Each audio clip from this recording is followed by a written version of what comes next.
Hey there. Welcome to part 2 of our series on CVs, and we're looking at priorities today.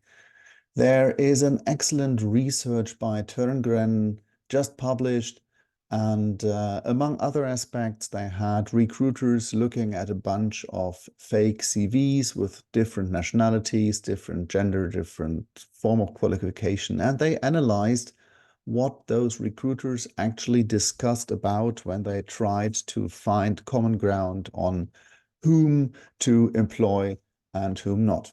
And here you see the results. More than 2/3 of the time is spent on qualifications. So that can be work qualifications, or it could be educational qualifications. And among the educational qualifications, grade play an enormous role. All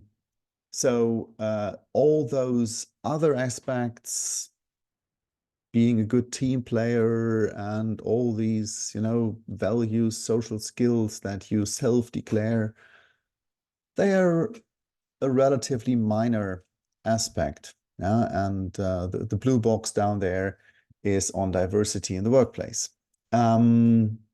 So if we know that the recruiters will look at qualifications, that should be a guideline on how to spend our time that we have, 7 seconds, and the space that we have, 2 pages maximum.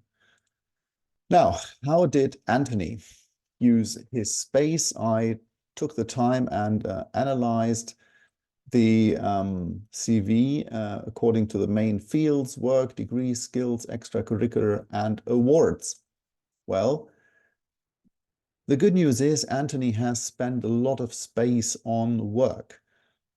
Unfortunately, the work isn't really the most relevant thing here because he is a fresh graduate. He had some work experience prior, but that is probably not why somebody will employ him afterwards. And the work experience only starts on page 2. Yeah, so either it is super important and you want to talk about it for 1.5 pages, but then start on page 1, or you drastically need to shorten this down. The degrees are very prominent. Yeah, so the master's is right at the beginning, the bachelor's, and then school. But there are other things mixed in, extracurricular, extra courses that he did that do not belong here, I believe, because these are not formal qualifications, not those hard skills. And there is a lot of talk. Yeah, talk about being a good team player, talk about knowing all those languages, I mean, programming languages and real languages. But if this is the case, show us, where did you use them? Yeah. In this way, it is pretty much a mess. And as a recruiter, it doesn't help me. Well, firstly, sort your things. Yeah. Nicely distribute them into different boxes. Then get your priorities right and do the first things first. The important things should have more space and they should be first on the list.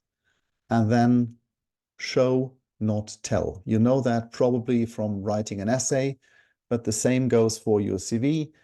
If you have a lot of experience in programming and problem solving, then put it under your job responsibilities and don't just declare, I'm a great problem solver. Well, I hope this helps in improving your CV, and see you next time around.